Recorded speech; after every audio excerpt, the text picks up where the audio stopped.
Mga concrete barriers sa tunga sandalan sa barangay Quintin Salas Haro, ginpang bungguan sang SUV. Si John Sala nakatutok.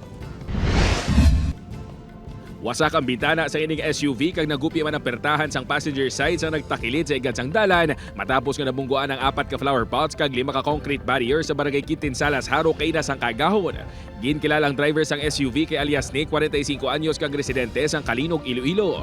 Halin ini sa banwa sang Leganes kag padulong kutani sa barangay Tabuk-Suba Haro sang natabong aksidente.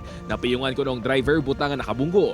Wala sang may naagong mapilas ang driver. Suno sa traffic investigator madulom ang mga lugar, butang nga madamo na nadisgrasya diri kag dapat reflectorize ang mga barriers. Mas nami siguro pa sa nagon pagit ang dalan dira. Kaya daw may part siya ngayang medyo madulom. Daw ang aton street light medyo di mo siya sana gid. Ang barrier ta ulang siya sa reflector bla. Sa datos ang Iloilo City TTMO, yara sa 5 ka aksidente na ang nagluntad sa mga lugar. Antes ang natabo kaina sang kagahon, may nakabunggo man nga salakyan sa mga barriers ang December 15. Sino kay LTO 6 Regional Director Tony Gaudioso Hiduspan II, kinahanglan nga tun-an liwat sang city government ang pagpahamtang sang barriers sa lugar.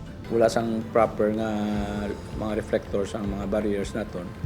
Kung gabi hindi makita, i-reassess nila ang situation because of the number or the growing number of traffic incidents na happening in that area. Siguro pwede na maisol-isol or i-assess nila kung paano. Suno kay Iloilo City TTMO Head Oldarico Garbanzos, may gindihon sila nga bago nga traffic scheme sa lugar. Wala man ini nagapati nga kulang pa sang reflectors kag warning devices ang lugar. Wala ginayasang ginakulang dira, no? Tapos ang kada salakyan niya may headlight, no? Within 30 meters, makita mo na nga may mga concrete separators, no? Sa tunga. Responsibilidad sang driver suno kay Garbanzos, kasundo ng traffic rules kag mangin responsable nga driver. Upood kay Hasti Sierto, John Sala. 1 Western Visayas.